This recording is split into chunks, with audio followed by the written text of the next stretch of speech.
Oi, gente, bom dia. Como eu falei, a segunda-feira foi ministrado a parte de tecido epitelial e tecido conjuntivo. E hoje nós vamos frisar no tecido muscular e no tecido nervoso.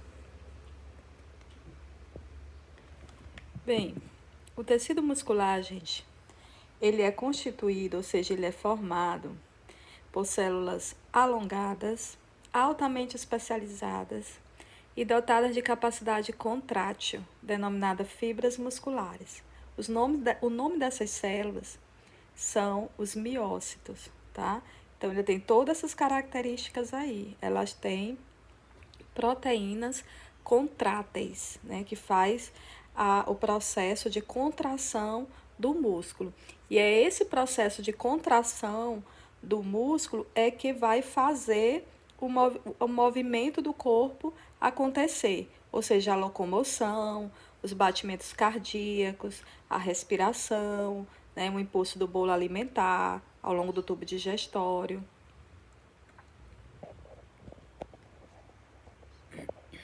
Então tá aí, né, a imagem dos músculos. Tá. Então, nós temos aqui um miócito, né? Uma fibra muscular. E essa célula muscular, ela tem nome específico para suas estruturas, né? Ou seja, ela tem a membrana plasmática, que no caso dessa célula, o que equivale à membrana plasmática vai ser denominada sarcolema. Tá aqui, ó, sarcolema. Enquanto o citoplasma vai ser chamado sarcoplasma, certo? Vamos ver os tipos de tecido muscular.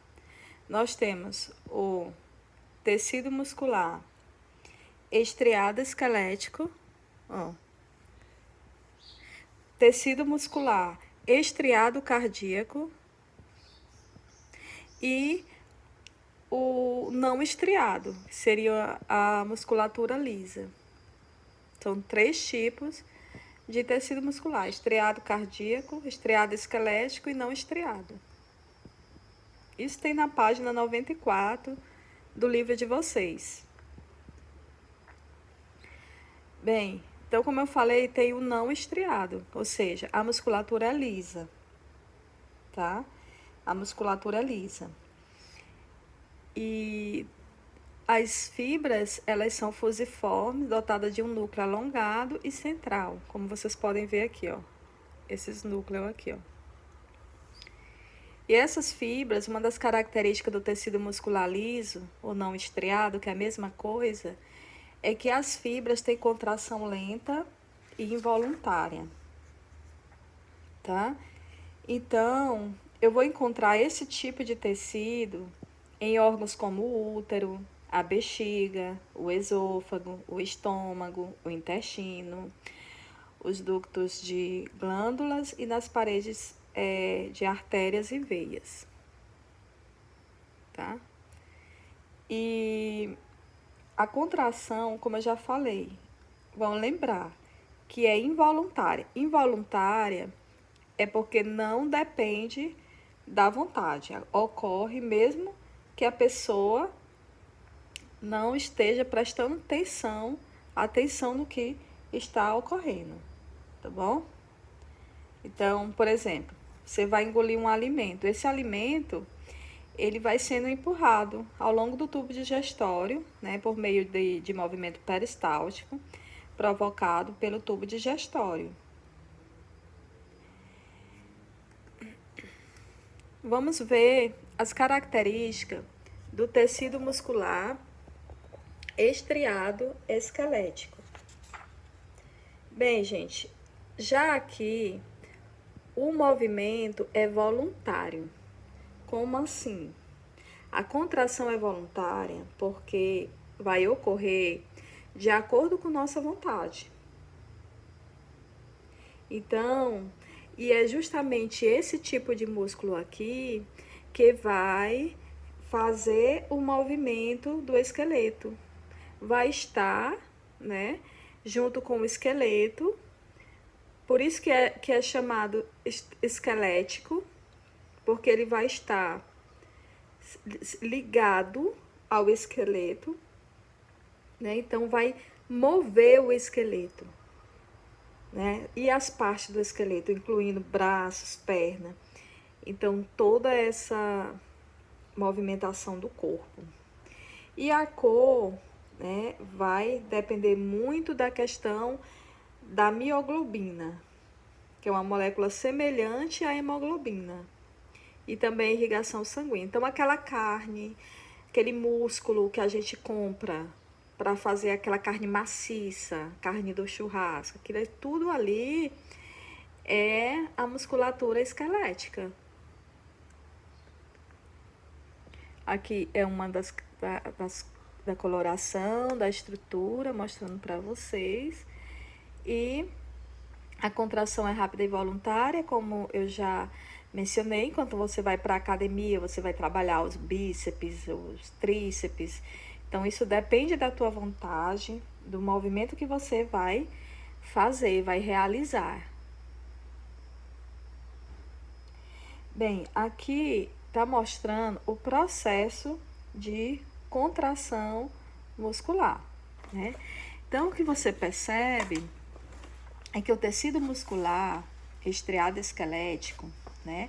Se você for olhar bem a estrutura dele no microscópio, você vai ver essas regiões, né? E existem regiões claras e regiões escuras, ó, formada por estrias transversais. Os feixes de células multinucleadas que compõem esse tecido contêm miofibrilas. Miofibrilas é cada compartimento desse aqui, desse que está destacado. Elas possuem filamentos de proteínas contráteis, as miofibrilas. As proteínas que estão aqui é dois tipos, que é a actina e a miosina. Elas vão estar arranjadas em unidades denominadas de miômeros. Miômeros são essas unidades aqui, ó. Ok? Então, a repetição de miômeros dá o aspecto estriado ao tecido. E na contração ocorre o deslizamento, aqui está mostrando a actina e a miosina. E vai ocorrer o deslizamento dos filamentos uns sobre os outros, encurtando o comprimento das miofibrilas e, por consequência, do músculo. Então, é assim que vai acontecer no sarcômero, tá? Vai acontecer o deslizamento dessas áreas claras e mais escuras dessas proteínas, actina e miosina, para poder haver a contração. Ok? Então, aqui, ó. Aqui é uma fibra muscular. Tudo isso aqui é uma fibra muscular. Essa fibra muscular, elas estão aderidas ao esqueleto, que é o músculo, certo? E aqui é o tendão, que é o que vai ligar o músculo ao esqueleto, essa parte esbranquiçada. Então, dentro do músculo, tem o quê? Os feixes de fibra, que são justamente essas miofibrilas que eu falei. E ela é envolvida por uma membrana. Aí, aqui, esses feixes de fibra, eles são todos irrigados por capilares sanguíneos. E cada feixe de fibra desse, ó, vai ter um conjunto de fibras musculares. E cada fibra muscular dessa aqui vai ser uma miofibrila. E essas unidades sarcômero que eu acabei de mostrar, que vai ter moléculas de proteínas chamadas de actina e de miosina, que vão se deslizar uma sobre a outra para provocar a contração muscular. Tá ok? Então, entenderam bem? Então, aqui, ó, o músculo, certo? Aí, o músculo, ele tem essas feixes de fibras e as células musculares, que são a miofibrila. Bem, o tecido muscular estriado cardíaco. O estriado cardíaco é encontrado onde, gente? Como o próprio nome já diz, é o tecido encontrado no coração. E a contração é do tipo involuntário, ou seja, esse tipo de músculo vai se contrair independentemente da nossa vontade. Esse tecido muscular ele não se regenera, gente. Então, quando ocorre uma lesão no coração, infartos, por exemplo, os locais afetados são invadidos por células do tecido conjuntivo, as quais produzem colágeno e formam uma cicatriz de tecido conjuntivo denso, mas nunca reconstitui o músculo, tá?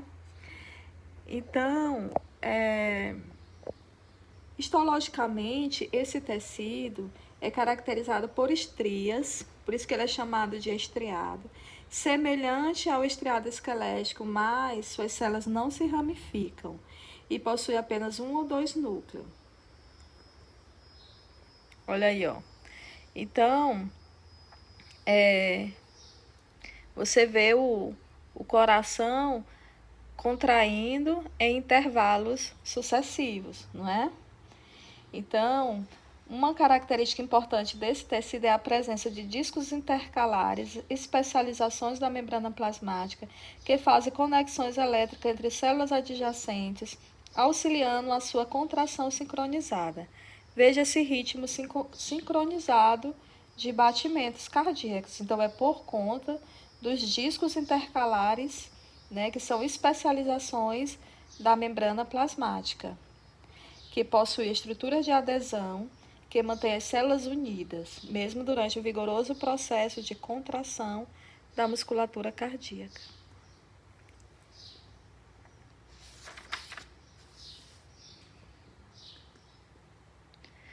Então, o coração, ele tem esses revestimentos, essa parte mais externa chamada o pericárdio, toda essa musculatura chamada miocárdio, que é a musculatura do coração, e essa parte voltada para dentro do coração é chamada endocárdio.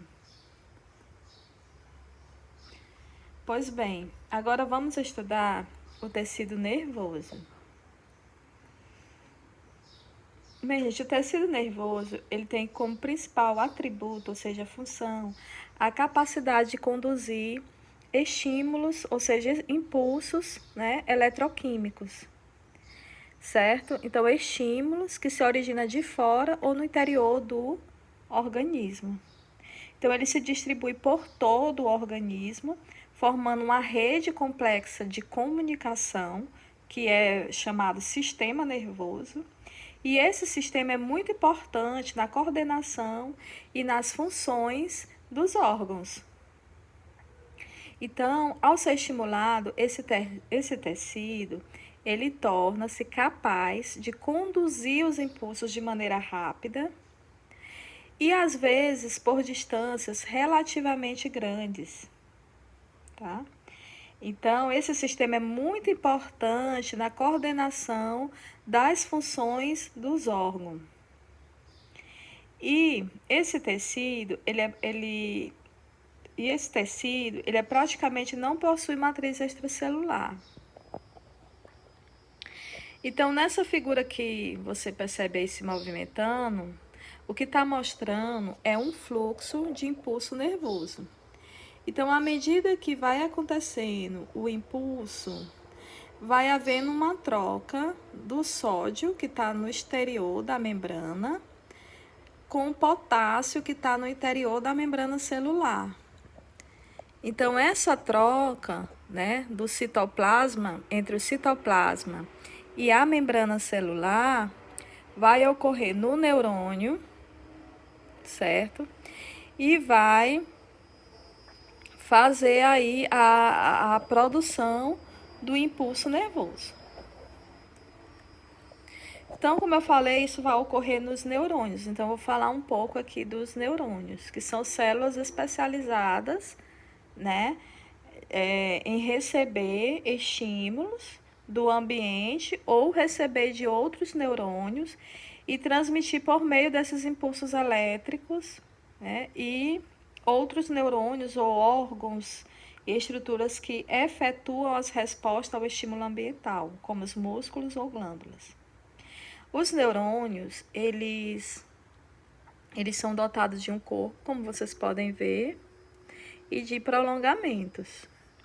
Esse corpo celular, ele vai possuir essa região no interior que é chamada de núcleo, que é grande e arredondado, e organóides comuns às células animais, tipo lisossomo, todas aquelas organelas, né? Complexo Golgiense. Então, as mitocôndrias, elas são numerosas aqui nos neurônios, e o ergastoplasma é bem desenvolvido. Então, o neurônio, ele apresenta tamanho variado e geralmente possui extensos prolongamentos. E esses prolongamentos, ele é denominado de axônio.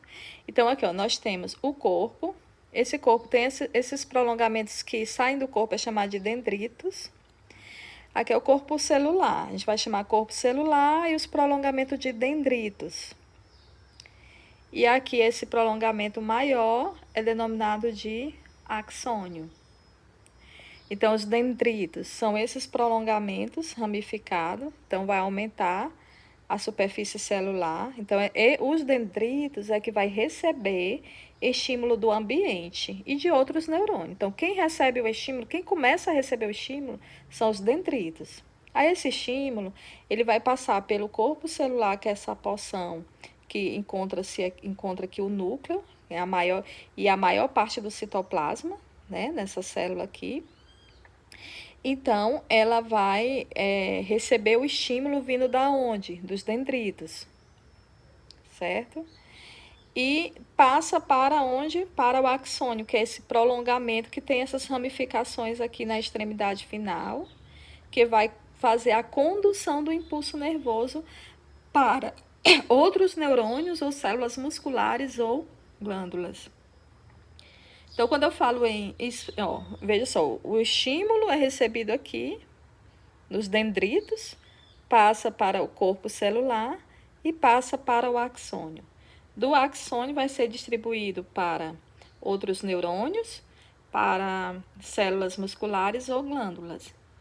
Então, e esses impulsos elétricos é justamente sinais elétricos gerados na região onde o neurônio recebeu o estímulo, os quais são conduzidos ao longo do axônio. Então, a propagação de impulso nervoso sempre vai ocorrer na direção dendrito-axônio, certo? E é uma área de conexão para a transmissão do estímulo nervoso de um neurônio para outra célula acontece por sinapses. Então, tá mostrando aqui o neurônio, né? Essa estrutura. E essas aqui são as terminações nervosas. Como eu falei, o estímulo ela vai acontecer nesse sentido, a transmissão do impulso nervoso. E eu quero falar um pouquinho sobre isso, sobre a sinapse. Que a sinapse, o que acontece na sinapse? Vai ser justamente onde vai ocorrer a transmissão do estímulo nervoso de um neurônio para outra célula. Então, o neurônio que transmite o estímulo é chamado, que está transmitindo o estímulo, é chamado o pré-sináptico. É o que está transmitindo. E a célula que vai receber o sinal é a pós-sináptica.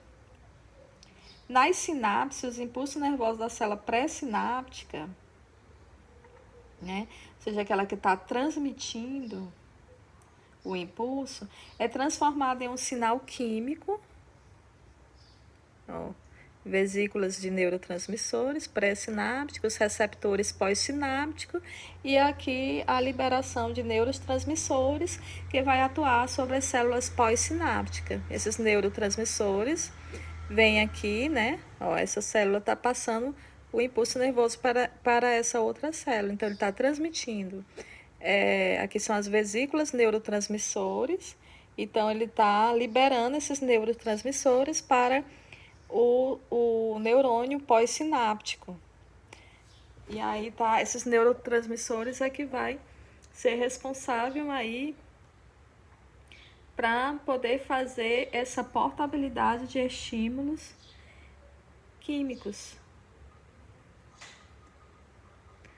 Um impulso é transmitido às membranas das células que faz sinapse. Estão muito próximas, mas não se toca. Há um pequeno espaço entre as membranas celulares, veja só. Não se toca. Há sempre, ó. Então, esse quando ocorre, né, essa transmissão do estímulo nervoso de uma célula para outra, ou seja, quando ocorre essa sinapse, eles não se tocam, mas vai haver, se aproxima e a gente vai dizer o quê? Que é uma junção sináptica. Então, tá ocorrendo aqui, ó, do dendrito, certo? E aqui é do axônio. E mostrando aí com mais detalhe, né, essa junção sináptica, ou seja, a sinapse nervosa. Então, o espaço é pequeno, 10 nanômetros a 50 nanômetros, na qual os neurotransmissores, que são essas substâncias, ela passa do axônio de um neurônio, que é o pré-sináptico, para o dendrito de outro neurônio, que é o pós-sináptico. Porque quem recebe é o pós-sináptico. Então, se quem está recebendo é o dendrito, então qual é o pós-sináptico? É o dendrito. Quem é o pós-sináptico, que é o que vai transmitir, é o que vai passar, é o axônio.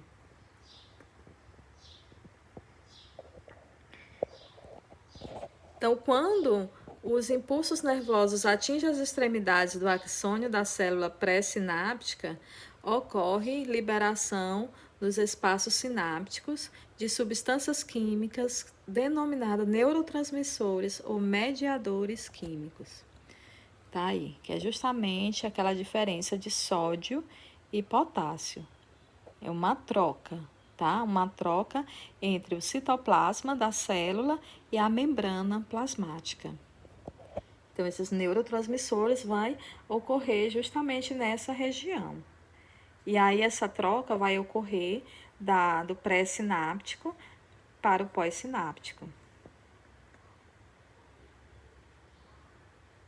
Os cientistas já identificaram mais de 10 substâncias que atuam como neurotransmissores, como a acetilcolina, a adrenalina, a noradrenalina, a dopamina e a serotonina.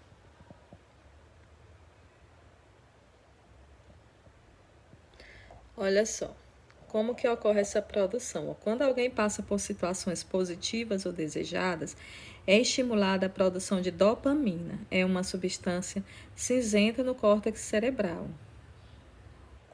Aqui os neurônios. Aí vai ser armazenada em alguns neurônios. A dopamina é depositada em alguma vesícula do neurônio.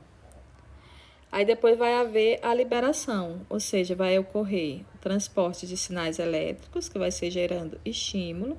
A vesícula libera dopamina para outros neurônios, estabelecendo sinapse, mostrando aí a molécula de dopamina. E aí a pessoa sente aquela sensação de felicidade. Levada até o córtex cerebral, os impulsos elétricos transformam-se em sensação de bem-estar.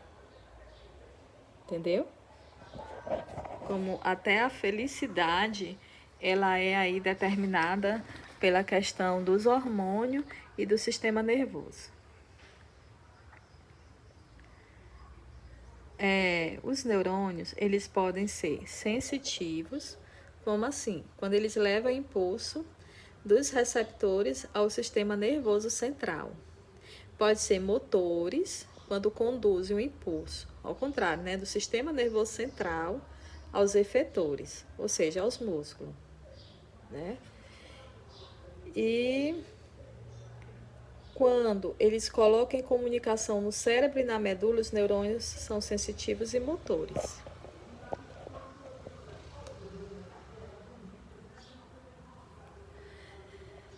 Então, trata-se de um tecido especializado do organismo animal e participa na organização do sistema nervoso, que anatomicamente pode ser dividido em O sistema, aqui ele já está falando que o tecido nervoso, gente, ele vai ser, é o que vai formar o sistema nervoso central, que vai formar o encéfalo e a medula espinhal, e pelo sistema nervoso periférico, que vai ser formado pelos nervos e gânglios nervosos.